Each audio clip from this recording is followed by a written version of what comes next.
qanday qilib kartadagi mana shu pulni qisqa vaqt ichida mana shuncha qilganim qiziq bo'lsa va bu natijaga qanday erishganim, nimalardan foydalanganim qiziq bo'ladigan bo'lsa, videoni oxirigacha ko'ring, batafsil tushuntirib beraman.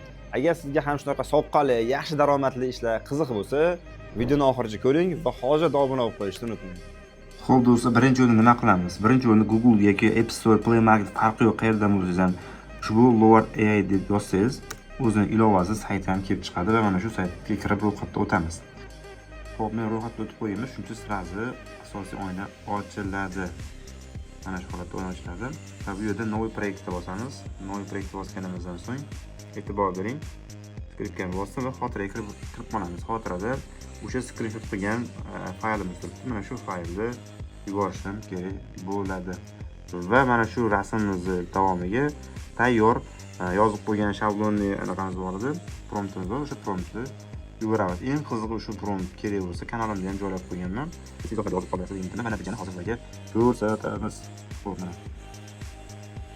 Kerak. Xo'p. Mana kartamdagi natija qanday qilganimni batafsil tushuntirib o'tdim. Albatta bu hazil video edi. Profilimda albatta rostdan ham pul topsa bo'ladigan zamonaviy kasblar bo'yicha bepul foydali ma'lumotlarni joylab boryapman. Agar rostdan ham zamonaviy kasblar orqali daromad qilmoqchi bo'lsangiz, pul topmoqchi bo'lsangiz, sahifamga obuna bo'ling va kuzatib borishni unutmang.